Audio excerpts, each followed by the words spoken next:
अस्सलामुअलैकुम। Hello everyone, क्या हाल है सबका। उम्मीद है कि सब बहुत अच्छे से होंगे। तो आज की वीडियो में हम चैप्टर नंबर 9 की दूसरी एक्सरसाइज 9.2 कंप्लीट सॉल्व करेंगे। तो स्टार्ट करते हैं जी। क्वेश्चन नंबर 1 है हमारे पास, the boundary length of an equilateral triangular shape lawn. हमारे पास एक लॉन है जिसकी शेप किस तरह है बच्चों, ट्राइंगल इधर है, sorry equilateral triangle. Equilateral triangle वो होती है जिसकी तीनों साइड्स क्या होती हैं, इक्वल होती हैं। इसकी बाउंड्री लेंथ उन्होंने दी हुई है। बाउंड्री लेंथ का मतलब यहां से यहां, फिर यहां, फिर यहां, ये जो टोटल लेंथ उन्होंने दी हुई है वो क्या दी हुई है जी, 24 मीटर। तो मैंने यही चीज लिख दी कि boundary length of an equilateral triangle किसके बराबर है जी, 24 मीटर। ओके, फिर नेक्स्ट क्या कह रहे हैं जी कि find the cost of tilling the lawn eight the rate of RS 450 पर स्क्वायर मीटर। ओके, क्या मतलब, find the cost of tilling the lawn. अब देखो हमारे पास दो वर्ड्स होते हैं, एक TILLING। इसका मतलब है कि गार्डन को या ये जो हमारे पास लॉन है इसको तैयार करना था कि इसमें हम कोई भी चीज क्या कर सकें, जैसे पौधे लगा सकें या कोई भी चीज। एक वर्ड होता है TILING, टिलिंग। इसका मतलब है कि ये जो लॉन है या कोई भी चीज है उसमें क्या लगाना बच्चों, ईंट्स, छोटी छोटी टाइल लगाना। ओके, अब जो उन्होंने कहा हुआ है ना कि फाइंड क्या करना है, हमने कॉस्ट फाइंड करनी है किस चीज की, ये जो हमारे पास लॉन है ना इसको टिलिंग करने की। बट उन्होंने एक चीज दी कि पर स्क्वायर मीटर, मतलब एक स्क्वायर मीटर पे जितने पैसे लगेंगे वो 450 होंगे। तो हमने इस टोटल की कॉस्ट फाइंड करनी है। ओके, अब एक चीज तो आपको यहां पे दिख रही है मीटर स्क्वायर, मतलब सबसे पहले मुझे इस लॉन का एरिया फाइंड करना पड़ेगा। ऐसा ही है, जब मेरे पास एरिया आ जाएगा तो मैं उसके साथ 450 को मल्टीप्लाई करूंगा तो मेरे पास प्राइस आ जाएगी किसकी, इस पूरे लॉन की, टिलिंग की। आई बात समझ। अब चलते हैं सॉल्यूशन पे। ओके, एक ये जो वर्ड मीटर स्क्वायर है ना ये एरिया की यूनिट होती है, एरिया होता है मीटर स्क्वायर के बराबर। इस चीज ही से पता चल गया कि पहले इक्विलेटरल ट्राइंगल का क्या फाइंड करना पड़ेगा, एरिया फाइंड करना पड़ेगा। So as we know that, जैसा कि हम जानते हैं, आपको एरिया का फॉर्मूला आना चाहिए। ट्राइंगल जो होती है उसके एरिया का जो फॉर्मूला होता है वो होता है जी square root of 3/4, square root of 3 divided by 4 into side का स्क्वायर। ओके, अब देखो ये हमारे पास होती है ना ट्राइंगल, मतलब मुझे साइड का पता होना चाहिए कि साइड की लेंथ क्या है। हमें टोटल बाउंड्री तो दी हुई है, मतलब ये टोटल, तो सबसे पहले मुझे यहाँ पे हर साइड की लेंथ फाइंड करनी पड़ेगी। तो मैं वो साइड की लेंथ पुट करूंगा तो मेरे पास एरिया आ जाएगा। Okay, so first we have to find side of equilateral shaped lawn. Equilateral triangular भी लिख लो, शेप लॉन। तो अब देखो ईच साइड अगर मैं निकालना चाहूं, क्योंकि सारी बराबर होती है ना, each side of equilateral triangle 24, तीन साइड होती है 3, तो ये आ जाएगी 8 मीटर। आगे बात समझ, देखो तीन साइड्स होती है ना, टोटल बाउंड्री 24 दी हुई है, हमें पता है तीनों साइड्स बराबर हैं, तो 24 पे मैं 3 को डिवाइड करता हूं तो 8 मीटर। मतलब ट्राइंगुलर शेप जो लॉन है ना इस तरह का, उसकी ये साइड भी 8 मीटर, ये भी 8 मीटर, ये भी 8 मीटर। ओके, यहां तक आगे बात समझ। नाउ इसको इक्वेशन 1 का नाम दो। यूजिंग साइड जो हमारे पास क्या आई 8 मीटर इन इक्वेशन 1। क्लियर है यहां तक। अब area square root of 3/4 side मतलब 8 का स्क्वायर ऐसा ही है। अब स्क्वायर रूट ऑफ 3/4 8 का स्क्वायर होता है 64। 4 1 टाइम्स 4 4 आपके पास आ जाता है 16 टाइम्स 64। सो एरिया क्या आ जाएगा 16 इंटू स्क्वायर रूट ऑफ 3। अब जरा क्या करते हैं जी यहां पे आप बेशक मीटर भी लिख लो। देखो मीटर लिखूंगा तो मीटर का स्क्वायर साथ यूनिट भी आ जाएगी। ओके यूनिट रूट से बाहर लिखनी है। अब इसको मैं सॉल्व करता हूं कैलकुलेटर पे तो यह आ जाता है 27.71। ये हमारे पास आ गया एरिया। अब देखो पूरा जो इस तरह का इक्विलेटरल ट्रायंगुलर शेप लॉन्ग था ना उसका मेरे पास एरिया आ गया। अब जो एरिया आया है जो हमारे पास आ गया 27.71 इसके साथ मैं क्या मल्टीप्लाई करूं अगर ये कॉस्ट मल्टीप्लाई कर दूं तो मेरे पास इस सारे की कॉस्ट क्या हो जाएगी फाइंड हो जाएगी। ओके आ रही है ना बात समझ। वर्ड है पर मीटर स्क्वायर। अब देखो मतलब 450 लग रहे हैं 1 मीटर स्क्वायर के लिए। हमने तो पूरे का फाइंड करना है ना पूरे का एरिया आ गया। अब अगर पूरे की कीमत निकालनी है तो क्या करो एरिया के साथ मल्टीप्लाई कर दो तो कीमत आ जाएगी। सो कॉस्ट आ जाएगी जी ऑफ टिलिंग 27.71 को 450 के साथ मल्टीप्लाई करो तो कॉस्ट ऑफ टिलिंग कर लेते हैं जी कैलकुलेटर पे 27.71 450 के साथ अगर हम इसको करते हैं 12470.7। ओके तो ये इसके साथ आरएस मेंशन कर दो। आरएस का मतलब हो जाता है जितने पैसे लगेंगे पूरे ट्रायंगुलर शेप जो हमारे पास लॉन है ना उसमें टिलिंग के लिए। आ गई यहां तक बात समझ।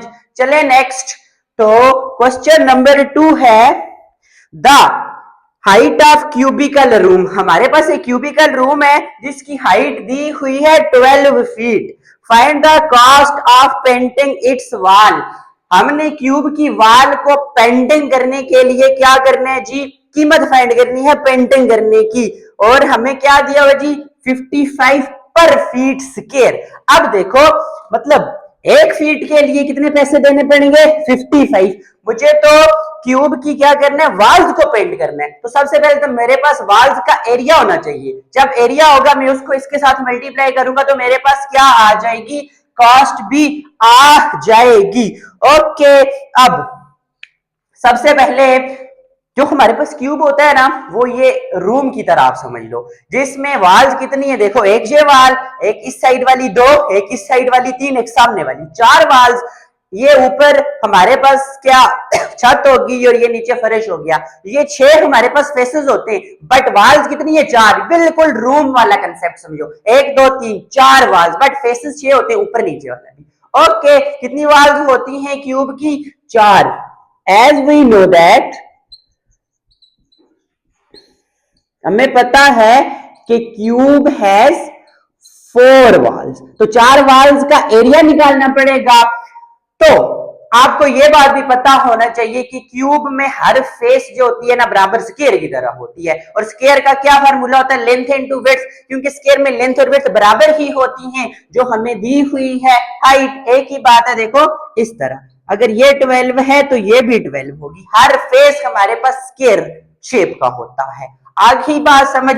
तो एरिया निकालना पड़ेगा लिख लेते हैं area of 4 walls of cube. देखो 4 वॉल्स है ना 4 मल्टीप्लाई बाय एरिया का फार्मूला आप लिख सकते हैं हाइट है ना आप लेंथ इंटू लेंथ लिख दो या हाइट इंटू हाइट लिख दो जो मर्जी लिख दो। 4 इंटू 12 है 12 फीट इंटू 12 फीट। अब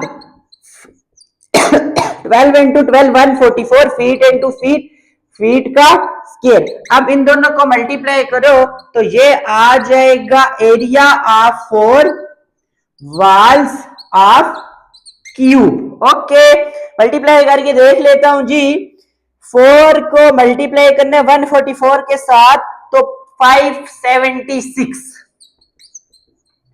फीट का square. Now painting cost find करनी है।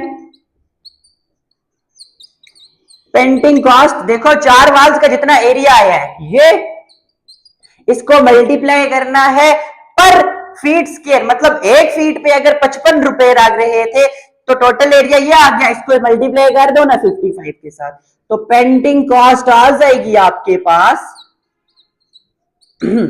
576 को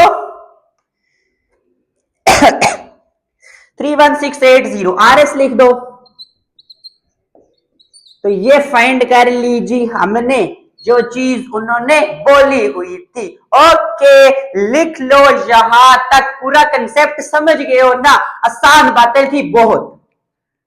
अब इसी तरह क्वेश्चन नंबर 3 देखते हैं जी। The width of a rectangular park, हमारे पास एक रेक्टेंगुलर पार्क है, उसकी विड्थ दी हुई है जी 400 मीटर। तो मैंने लिख दिया कि विड्थ ऑफ रेक्टेंगुलर पार्क क्या है जी 4 मीटर।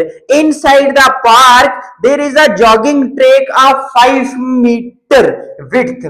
कह रहे हैं कि ये जो पार्क है ना रेक्टेंगुलर, इसके अंदर एक जॉगिंग ट्रैक है, जॉगिंग ट्रैक जिसकी विड्थ 5 मीटर है।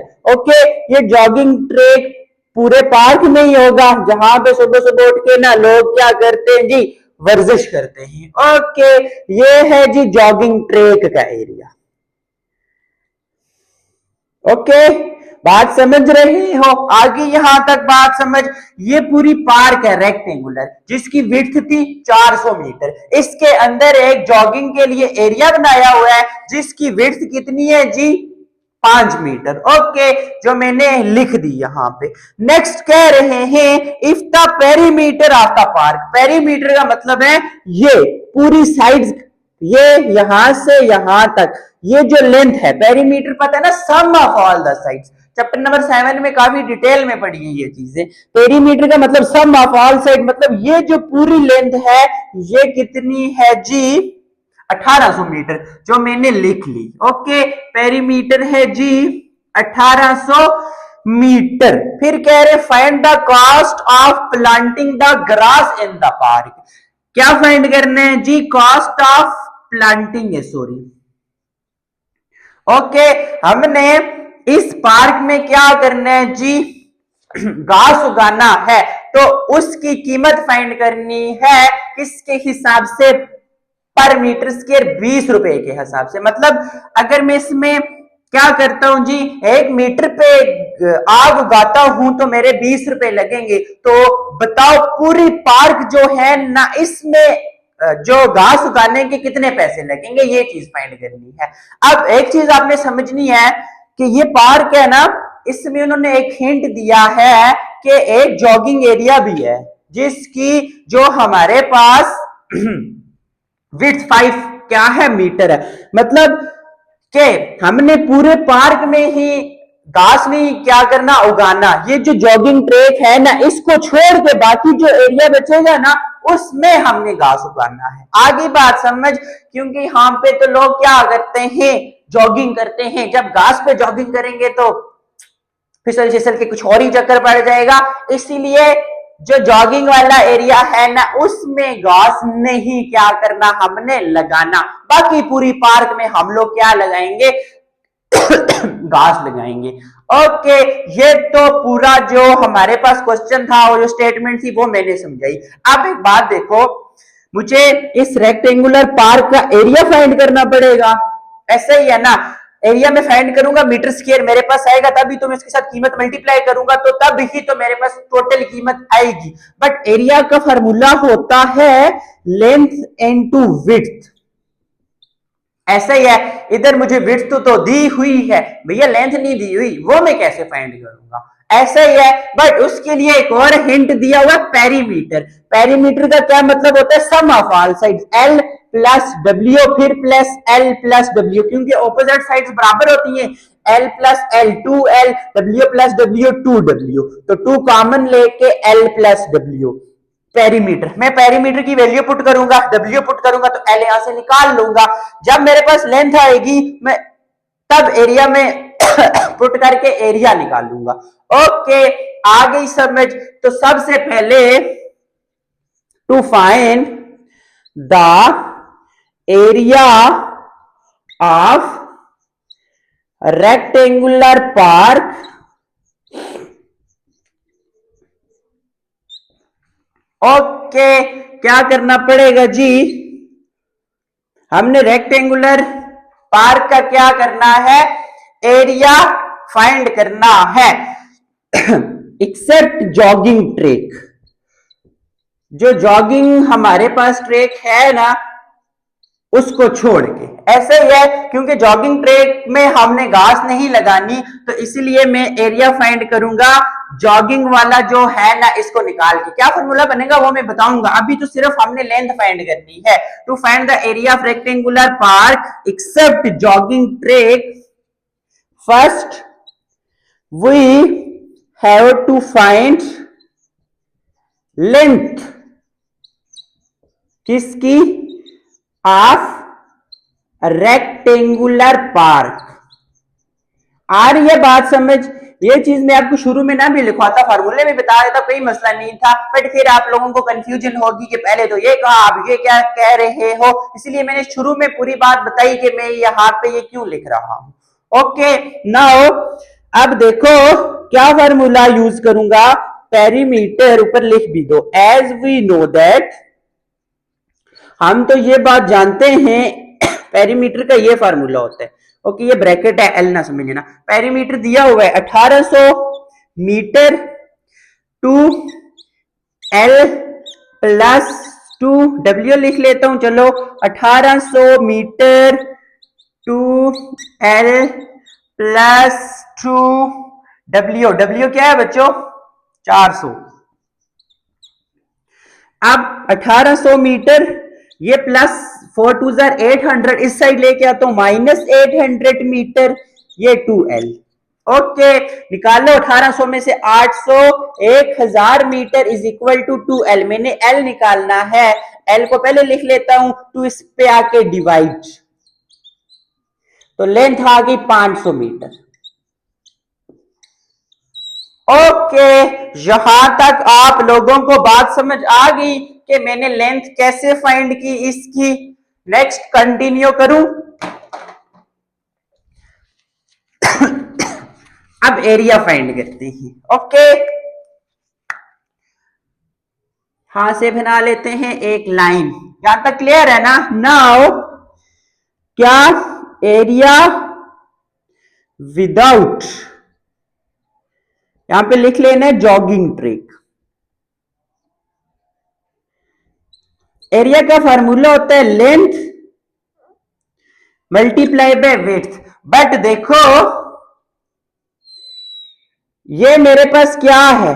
लेंथ है, और ये मेरे पास क्या है? विड्थ है। देखो यहां और यहां दो लेंथ है ना, विड्थ उसकी जो हमारे पास जॉगिंग ट्रैक है उसकी 5 है, ये 5 प्लस 5 10, इसमें से भी 10 को माइनस करोगे, विड्थ में से भी 10 को माइनस करोगे। आई बात समझ के ये चीज मैंने क्यों लिखी है? ओके, यहां पे पूरी विड्थ 10, इधर भी सॉरी 5, इधर 5, इधर 5, इधर 5, टोटल 20। लेंथ की दोनों 5 प्लस 5 10, विड्थ की दोनों 5 प्लस 5 10। ओके, आ गई बात समझ यहां तक। अब लेंथ क्या है? 500 में से -10 मल्टीप्लाई 400 में से -10, ये 490 माइनस 400 में से 390, सो एरिया आ जाएगा 490 390 191,000 191,000 मीटर का स्क्वायर, ये आ गया area. Okay, now planting cost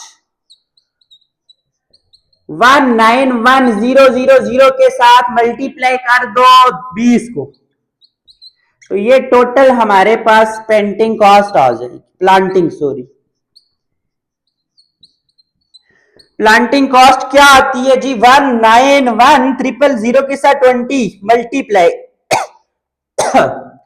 382200 है 000 तो ये आ गई। ओके, मुश्किल बात तो नहीं है ना, क्लियर है, आ गई बात समझ सारी आप लोगों को। तो चलें फिर नेक्स्ट क्वेश्चन नंबर 4। ये आसान सा क्वेश्चन है। हमारे पास एक पेंटा का मतलब पता है ना, पहली एक्सरसाइज में बड़ी डिटेल में बताया था 5।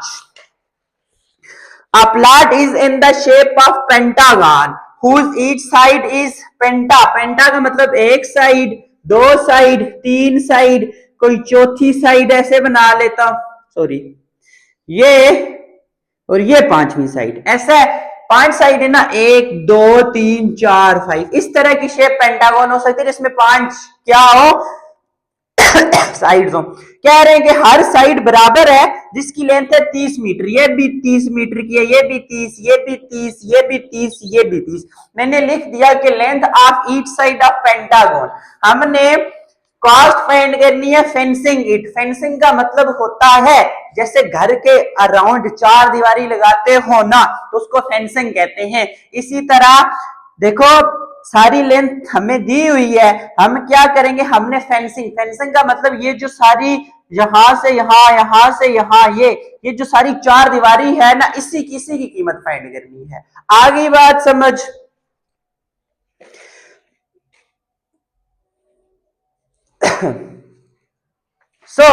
सबसे पहले क्या मुझे ये पूरी लेंथ फाइंड करनी पड़ेगी, ठीक है। फेंसिंग का मतलब एरिया नहीं होता, इसका एरिया ना कैलकुलेट करते रहना। ओके, सिंपल, क्या ये पूरी लेंथ हमने यहां से यहां तक क्या करनी है, निकालनी है। फेंसिंग का मतलब वो 4 दीवारी वाला कंसेप्ट समझ लो कि कोई गार्डन है उसको हमने 4 दीवारी लगानी है। कोई गांव के बच्चे हो यहाँ पे वो समझते होंगे, कोई चीज लगाओ ना, सब्जी कोई जब गांव में लगाते होते हैं तो उसके राउंड वो क्या करते हैं, वो टिम्बर का जो छोटा होता है ना, उस तरह के वो उसके साथ लगे होते हैं ना कांटे, उस तरह की शेप वहां पे लगा देते हैं, उसको कहते हैं बाड़। तो बेसिकली वो होती है ये फेंसिंग, ठीक है।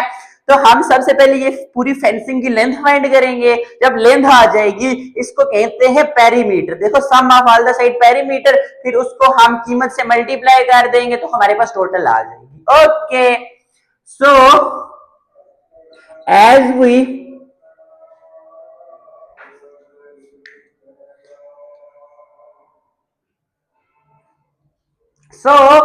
as we know that हमने क्या निकालना है जी, पेरीमीटर निकालना है। पेरीमीटर होता है sum of all the sides. देखो 5 साइड्स है ना, मैं 5 के साथ 30 को मल्टीप्लाई करता हूं तो मेरे पास सारी साइड्स का सम आ जाएगा 30 मीटर। ऐसा ही है ना, मीटर लिखा है ये मैंने 30 मीटर जो गिवन था। या आप सिंपल 5 की 5 साइड्स को ऐड भी कर दो, 30 प्लस 5 बार ऐड करो तो 150 बनता है। Now cost of fencing it at the rate of 800 पर मीटर। देखो टोटल जो लेंथ आ गई 150, इसको 800 से मल्टीप्लाई करो तो RS 150 इंटू 800, 1,20,000 रुपया खर्चा आएगा जी इस पे। ओके, क्लियर है यहां तक, लिख लो यहां तक। अब इसी तरह क्वेश्चन नंबर 5 है जी हमारे पास के a meeting hall is in the shape of regular hexagon. आपको पता ना हेक्सा का मतलब होता है 6, एक रेगुलर हेक्सागन मतलब जिसमें 6 साइड्स हो, 6 बनती है, 1 2 3 4 5 6, इस तरह का। ओके, हर साइड की लेंथ उसने दी हुई है जी 25 फीट, ये भी 25 फीट है, ये भी ये भी ये भी ये भी ये भी। ओके, ये लाइन आ गई समझ। फिर कह रहे हैं इधर गया, हाँ जी। Find the cost of carpeting it, ये जो 6 साइड की हमारे पास हेक्सागोन है ना, इसमें हमने कारपेट लगानी है जी। ओके, अब कारपेट लगाने के लिए हमें इसका एरिया चाहिए, ऐसा ही है ना, तो एरिया अब आ जाएगा। उसके बाद क्या करेंगे जी, find the cost of carpeting it at the rate of 150 per square foot. Okay, मतलब कारपेट लगाने का खर्चा जो 1 स्क्वायर फुट का आएगा वो 150 होगा। बट जब हम उस हेक्सा जो हमारे पास गॉन है ना, उसका सारा एरिया फाइंड करेंगे तो सारा एरिया जो हमारे पास स्क्वायर फुट में आएगा, ऐसा ही है। फिर उसके साथ 150 को मल्टीप्लाई करेंगे तो टोटल हमारे पास क्या आ जाएगी, कॉस्ट आ जाएगी। ओके, यहां तक क्लियर है। तो मैंने वही चीजें लिखी कि each side of hexagon 25 feet. Okay, फिर हमने कीमत फाइंड करनी है इस हेक्सागोन को कारपेट करने की एट द रेट ऑफ कितनी, 150 पर स्क्वायर फीट, के 1 स्क्वायर फीट को कवर करने के लिए 150 रुपए लगेंगे। तो बताओ ये जो पूरी हेक्सागोन है ना, इस पूरी को कवर करने के लिए कितने पैसे लगेंगे। सबसे पहले तो हमें एरिया निकालना पड़ेगा। अगर हमें उसकी एक साइड दी हो तो हम कैसे एरिया निकालेंगे। 7 क्वेश्चन के बाद उन्होंने एक हिंट दिया हुआ है कि जो हेक्सागोन होता है उसमें 6 इक्विलेटरल ट्रायंगल का एरिया होता है। ओके, वही चीज देखो क्वेश्चन के साथ मेंशन है हिंट के each regular hexagon contain 6 equilateral triangle, मतलब हेक्सागोन का जो एरिया होता है वो 6 हमारे पास इक्विलेटरल ट्रायंगल्स के बराबर होता है। अब उन्होंने ये हिंट दे दिया तो हम इक्विलेटरल ट्रायंगल 6 इक्विलेटरल ट्रायंगल का एरिया फाइंड करते हैं, क्योंकि हमें इक्विलेटरल ट्रायंगल का फॉर्मूला आता है ना, square root of 3/4 into side. Side 25 दी हुई है, इसका स्क्वायर 625, 625 को 4 पे डिवाइड किया, ये आया स्क्वायर रूट ऑफ 3। इसी तरह अब एरिया है, एरिया में यूनिट फीट है तो फीट का स्क्वायर स्क्वायर फीट लिख दो या फीट का स्क्वायर लिख दो, एक ही बात है। यहां तक आ गई बात समझ। एरिया ये तो एक एक का आया, बट हेक्सागोन में 6 इक्विलेटरल ट्रायंगल का एरिया आता है, इसको 6 के साथ मल्टीप्लाई कर दो। ओके, फीट स्क्वायर लिखो या इस तरह लिख दो, एक ही बात है। अब इसको मैं मल्टीप्लाई करके देखता हूं, 6 इंटू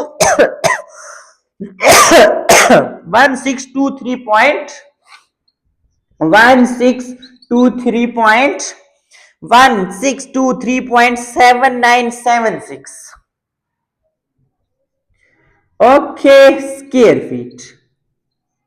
यहां तक क्लियर है। ये तो आ गया एरिया। नाउ क्या करना है जी, कॉस्ट फाइंड कर लेते हैं। आप बेशक पूरा लिख दो, cost of carpeting it at the rate of 150 per square feet. मैं इसके साथ 150 को मल्टीप्लाई कर देता हूं तो मेरे पास आ जाएगी जी कॉस्ट आरएस कितने रुपीस बन जाते हैं, 243,570। ओके, मतलब एक जो हेक्सागोन होता है ना 6 साइड वाला, जिसकी एक साइड की लेंथ इतनी है, तो उस पूरे में कारपेट लगाने का इतना खर्चा आएगा, बड़ा महंगा है भाई। ओके, अब आ जाओ नेक्स्ट क्वेश्चन नंबर 6। एक रूम है जिसकी डायमेंशन दी हुई है 16 feet long and 12 feet wide, मतलब वो उसकी लेंथ 16 फीट है और उसकी जो विड्थ है वो 12 फीट है। डायमेंशन ऑफ रूम मैंने लिख दी 16 feet long by 12 feet wide.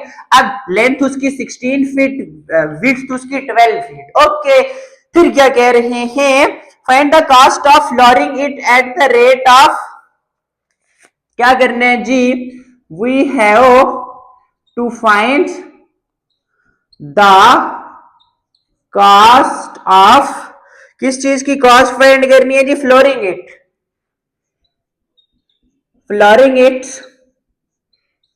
at the rate of 900 square feet। Okay, मतलब पहले हमें एरिया फाइंड करना पड़ेगा ना। देखो फ्लोरिंग का मतलब भी ऐसे ही होता है कि फर्श पे कुछ बिछाना, ऐसा ही समझ लो आप, कंसेप्ट ही लेना है। अब फर्श पे कुछ बिछाना या फर्श बनाना, जो मर्जी कह लो। अब आ जाओ, क्या एरिया फाइंड करना है। नाउ एरिया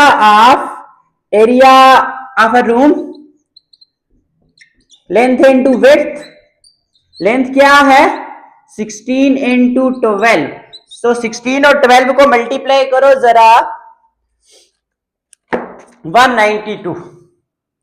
192 किस तरह लिखते हो, इस तरह लिख दो, स्क्वायर फीट या जिस तरह मर्जी लिखो आप लोग। अब नाउ कॉस्ट फाइंड करनी है, बेशक का पूरा लिख लो, cost of flooring it at the rate of वो, तो मैं सीधा 900 के साथ 12 इसको मल्टीप्लाई करता हूं, तो कॉस्ट आ जाती है RS 900 900 किधर गया, 900 मल्टीप्लाई बाय 192, 172 इंटू 800। तो ये आपके पास क्या आ जाती है जी, कॉस्ट आ जाती है। ओके, आ गई समझ क्वेश्चन नंबर 6 की। अब क्वेश्चन नंबर 7, 8, 9 जो है ना, वो भी इसी तरह के, मैं आप लोगों को समझा देता हूं, आप लोग कर लोगे। देखो क्वेश्चन नंबर 7 है, यहां तक लिख लिया आप लोगों ने।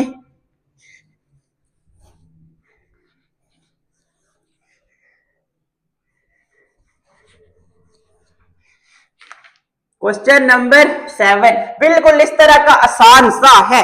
What is the cost of tiling a rectangular hall. एक रेक्टेंगुलर हॉल है जिसकी length 8 meter, width 6 meter. Okay, the dimension, sorry, what is the cost of tiling a rectangular hall.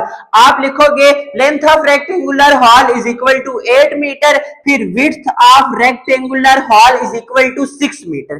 कह रहे हैं find the what is the cost of tiling, मतलब मुझे ये जो रेक्टेंगुलर हॉल है ना, जिसकी ये लेंथ है, जिसकी ये विड्थ है, इसको टिलिंग, फिर वही समझो कि इसमें हमने टाइल्स लगानी है। ओके, उसकी कीमत फाइंड करनी है एट द रेट ऑफ 200 पर स्क्वायर फीट। अब देखो, सॉरी पर स्क्वायर मीटर है, अब पर मीटर स्क्वायर कीमत ये है, बिल्कुल यही वाला। लेंथ ऐसे लिखोगे, फिर विड्थ लिखोगे चलो मैं कर, लेंथ ऑफ अ, इधर गया, of a rectangular hall, dimension of a, यहां पे लिखोगे रेक्टेंगुलर हॉल जो उन्होंने दी हुई है 8 metre, length 8 metre and width आपके पास 6 मीटर। ये लेंथ ऑफ रेक्टेंगुलर हॉल इधर, विड्थ ऑफ रेक्टेंगुलर हॉल इधर। We have to find the cost of, कह रहे हैं tiling it at the rate of, हमारे पास 200, सॉरी 900, हाँ 200 पर मीटर स्क्वायर। आ रही है ना बात समझ। फिर सबसे पहले एरिया फाइंड करना पड़ेगा ना, पूरा एरिया होगा तभी तो मैं टोटल कीमत निकाल सकूंगा। 200 तो उन्होंने दी हुई है 1 मीटर के लिए, बट मुझे तो पूरा एरिया निकालना है ना। जब पूरा एरिया निकालूंगा उसके साथ 200 को मल्टीप्लाई करूंगा तो टोटल कीमत आ जाएगी। सो सबसे पहले एरिया में 8 इंटू 6 करोगे 8 से 48 आ जाएगा। फिर उसके बाद कॉस्ट फाइंड कर लोगे 48 के साथ 200 को मल्टीप्लाई। ओके, आगे बात समझ, कंफ्यूज नहीं होना, बिल्कुल यही है। ओके, एक जरा भी नहीं बात नहीं है, वरना मैं खुद करवाता आप लोगों को। आंसर भी बता दिया है। फिर 8वां है, Shumaila wants carpeting her rectangular shape living room. Shumaila क्या करना चाहती है जी, उसके पास एक रेक्टेंगुलर शेप, इसी तरह का रेक्टेंगुलर, ओके, मतलब ऑपोजिट साइड्स बराबर, उसके पास एक उसका लिविंग रूम है जिसमें वो रह रही है, which is 14 feet by 16 feet, 16 and 14, क्योंकि बड़ी हमेशा लेंथ होती है, विड्थ को कम रखते हैं। लेंथ आपके पास 16, विड्थ आपके पास 14, एरिया फाइंड कर लोगे ना, 16 मल्टीप्लाई बाय 14, बिल्कुल ये वाला length width of living room, width of living room लिख के, if the carpet rate if the carpet cost RS 225 पर फीट स्क्वायर, हमने कॉस्ट फाइंड करनी है of carpeting it at the rate of 225 पर फीट स्क्वायर लिखोगे। Okay, next क्या होगा, एरिया फाइंड करोगे, जो एरिया आएगा फिर कास्ट निकालोगे, उसके लिए 225 के साथ जो एरिया आएगा उसको मल्टीप्लाई कर दोगे तो आपके पास क्या आ जाएगी बच्चों, इसका भी आंसर आ जाएगा। मुश्किल है नहीं है ना। अब इसी तरह 9वां, बिल्कुल यही इसी क्वेश्चन वाले स्टेप्स हैं, वैल्यूज चेंज करनी है और ये चीज चेंज करनी है, रूम है या लिविंग रूम है या रेक्टेंगुलर हॉल है, जो भी है। क्वेश्चन नंबर 9 है, length of a rectangular plot is thrice its width. आप ऐसे लिखना, गिवन दैट के विड्थ हमें गिवन है is equal to 25 feet and length is equal to 3 times of 25 feet, तो ये आ जाएगा 75। ओके, आगे आप लिख भी देना एज गिवन दैट, ये चीज गिवन है कि जो लेंथ है इज थ्राइस 3 टाइम्स बड़ी है that of width. Okay, length and width आपके पास आ जाएगी। Find the cost of finishing it at the rate of. अब देखो बात आ रही है फिनिशिंग, फिनिशिंग का मैंने मतलब बताया था ना, वही जैसे सिर्फ और सिर्फ पैरामीटर की बात, फिनिशिंग का मतलब वही बाढ़ वाला चक्कर है, ऐसे ही है जैसे 4 दीवारी वाला चक्कर, ये वाला। ओके, हमने सिंपल 4 दीवारी लगानी है इसको, तो आपको सबसे पहले पेरीमीटर फाइंड करना पड़ेगा। पेरीमीटर रेक्टेंगल का क्या होता है, 2L प्लस 2W। एल भी पुट करो, डब्ल्यू भी पुट करो तो पेरीमीटर आ जाएगा। जब पेरीमीटर आ जाएगा, सारी साइड्स की लेंथ आपको पता चल गई, उसके साथ कॉस्ट फाइंड करने के लिए 80 पर फीट कहा हुआ है, तो 80 को मल्टीप्लाई करो पेरीमीटर के साथ, तो आपके पास इसका भी आंसर आ जाएगा। ओके, मसला नहीं है ना। अगर फिर भी मसला आता है आप लोगों को तो कमेंट सेक्शन में बताइएगा, ये क्वेश्चन में सॉल्व करके पिक्चर आप लोगों को वहां पे शेयर कर दूंगा, वरना मुश्किल नहीं है, ये समझ तो आ गए हैं, इसमें एक वर्ड भी लिया नहीं था, ऐसा ही है। तो अब हम अपने आखिरी क्वेश्चन नंबर 10 पे चलते हैं। उम्मीद है कि क्वेश्चन नंबर 7, 8 और 9 आप लोगों को बहुत अच्छे से समझ आ गए होंगे कि कैसे करने हैं। अब इसी तरह आखिरी क्वेश्चन नंबर 10 देखते हैं। कह रहा है जी कि find the number of square shape tiles. Tiles है हमारे पास जिनकी शेप क्या है, स्क्वायर। ओके, ये है हमने फाइंड करने, तो मैंने लिख दिया कि number of square shaped tiles हमने फाइंड करने हैं। ओके, फिर कह रहे हैं with each side 6 inch.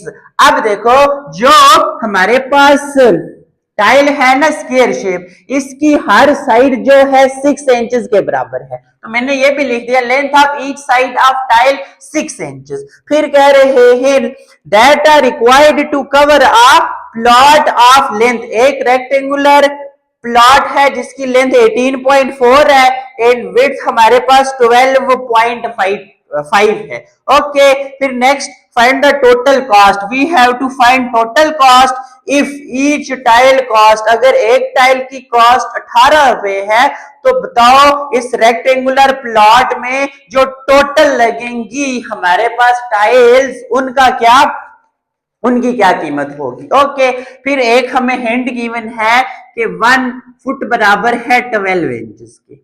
Okay, clear है। तो ये सारी स्टेटमेंट मैंने यहां पे लिख दी है। अब समझिएगा सारी बात के क्या रहे हैं कि हमारे पास एक रेक्टेंगुलर क्या है जी, प्लॉट है जिसकी इन्होंने लेंथ भी दी हुई है, विड्थ भी दी हुई है। ओके, अब कह रहे हैं कि इसमें हमने स्क्वायर शेप्ड टाइल्स लगाई हुई। ओके, एक चीज हमने ये बतानी है कि बताओ इस पूरे में कितनी टाइल्स लगी हुई है। ओके, फिर अगर कह रहे हैं एक टाइल की कीमत है 18 रुपए, तो बताओ इसमें जो सारी टाइल्स लगी हुई है उनकी टोटल कीमत कितनी होगी। ओके, आगे बात समझ। अब नंबर ऑफ टाइल्स फाइंड करने का फार्मूला होता है कि देखो ये रेक्टेंगुलर जो प्लॉट है ना, इसका टोटल एरिया, मैं टोटल एरिया पे अगर एक टाइल का एरिया डिवाइड कर दूं, देखो टोटल टाइल का एरिया नहीं डिवाइड करना, एक टाइल का, क्या मतलब टोटल जो हमारे पास एरिया आएगा रेक्टेंगल का, उस पे मैं एक टाइल का एरिया डिवाइड करूंगा, जो मेरे पास आंसर देगा वो टोटल नंबर ऑफ टाइल्स आ जाएंगी। ओके, फार्मूला याद रखना। अब टोटल नंबर ऑफ टाइल्स आएंगी, मैं उसके साथ 18 मल्टीप्लाई करूंगा तो मेरे पास सारों की मुझे कीमत भी मालूम हो जाएगी। ओके, ऐसा ही है। तो मैंने वही फार्मूला लिखा कि नंबर ऑफ टाइल्स, देखो टोटल एरिया में जितनी भी टाइल्स लगी हुई हैं, अगर मुझे एक टाइल का भी एरिया मिल जाता है ना, तो मैं उसको टोटल एरिया पे एक टाइल के एरिया डिवाइड करो ना, तो मिल जाती है नंबर ऑफ टाइल्स कितनी लगी हुई है। ओके, समझ आ रही है ना बात? तो फिर हम कीमत इजीली फाइंड कर लेंगे। एक बात देखो, लेंथ फीट में गिवन है, विड्थ फीट में गिवन है, ये इंचेस में, मैं इसको पहले फीट में कन्वर्ट कर लूं। देखो गिवन है कि 1 फुट बराबर है 12 इंचेस के, तो मुझे इंचेस में से किस में कन्वर्ट करना है? फीट्स में। तो 12 को इधर ले आओ, 1/12 फुट इज इक्वल टू, इधर बच जाएगा 1 इंचेस। अब मुझे 6 इंचेस को कन्वर्ट करना है फीट में, मल्टीप्लाई कर दो 6 इंचेस इधर भी, तो 6 इधर भी, 6/12 feet. 6/12, 6 1s are 2s are 1/2 which is equal to 1/2, आपके पास 0.5 आ जाएगा। ये आपके पास 0.5 फीट के बराबर। आगे बात समझ कन्वर्जन की। अब आ जाओ, फर्स्ट हमें ये दोनों चीजें फाइंड करनी पड़ेंगी। We will find total area किसका? Of a rectangular plot. So area is equal to length into width. Length क्या है बच्चों? 18.4 फीट। नजर आ रहा है ना, 18.4 फीट लिखा है। विड्थ क्या है? 12.5 फीट। इन दोनों को मैं मल्टीप्लाई करूंगा तो एरिया आ जाएगा 18.4 इंटू 12.5, तो ये आपके पास 230 स्क्वायर फुट लिख दो या फीट स्क्वायर लिख दो। ओके, एक ही बात है, आप लोग जो भी लिखना चाहते हो। ओके, क्लियर है यहां तक? अब नेक्स्ट, नाउ फाइंड करो एरिया ऑफ 1 टाइल। अब देखो टाइल को उन्होंने बताया हुआ है ना, वो स्क्वायर शेप है। अब एक साइड अगर 0 मतलब सॉरी स्क्वायर शेप इस तरह की, मुझे एरिया निकालना, स्क्वायर का भी लेंथ इनटू विड्थ ही होता है। उन्होंने कहा हुआ हर साइड 6 इंचेस या 0.5 फीट के बराबर है, लेंथ भी, ये लेंथ भी, दोनों को मल्टीप्लाई कर लेते हैं, ये आपके पास लेंथ इनटू लेंथ होगा क्योंकि स्क्वायर शेप है। ओके, 0.5 इंटू 0.5, तो एरिया ऑफ 1 टाइल, एक टाइल का एरिया 0.25 फीट आ जाए। आगे बात समझ ना हो, इसको भी इक्वेशन 2 का नाम दे दो, इसको 3 का नाम दे दो, sorry feet into feet, feet का स्केल।